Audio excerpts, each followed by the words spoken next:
Hi hello.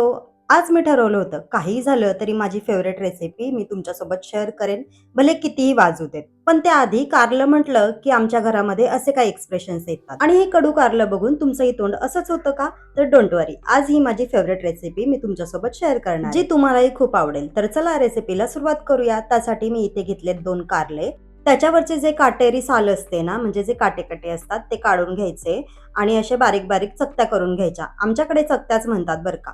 हे मी normal पाण्याने धुवून घेतेय. तुम्ही थोडंसं मीठ टाकून सुद्धा धुवून घेऊ शकता, म्हणजे त्याचा कडवटपणा ना थोडा कमी होतो.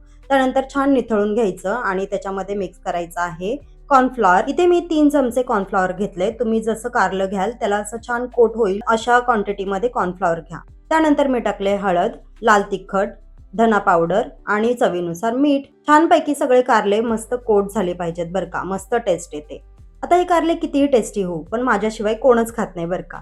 छान असे 5 मिनिटं कोट होऊ द्यायचे आणि त्यानंतर गरम करायला ठेवायचं तेल. 5 मिनिटं झाल्याच्या नंतर मी इथे डीप फ्राय करून घेणार आहे. तुम्ही जर हेल्थ कॉन्शियस असाल तर तुम्ही हे एअर फ्रायर मध्ये सुद्धा फ्राय करून घेऊ शकता. त्यानंतर इथे छान डीप फ्राय करून घेणार आहे. आणि माझ्यासारखी सवय तुम्हाला सुद्धा आहे का अशी सारखी सारखी हात धुवायची? मला कमेंट करून नक्की सांगा. आणि खरं सांगते, तुम्ही ही रेसिपी ना नक्की ट्राय करून बघा, खूप भारी लागतं बरं का. त्यानंतर स्लो गॅसवरती मी इथे सगळे फ्राय करून घेतले. त्यांना छान गोल्डन असा कलर येऊ द्यायचा आणि झाले आपल्या कारल्याच्या चकत्या तयार. अशाच पद्धतीने मी या सगळ्या चकत्या तयार करून घेणार आहे. आता कारलं म्हटल्याच्या नंतर ना मला सक्त ताकीद असते की तुझ्या पुरत्याच कर बर का.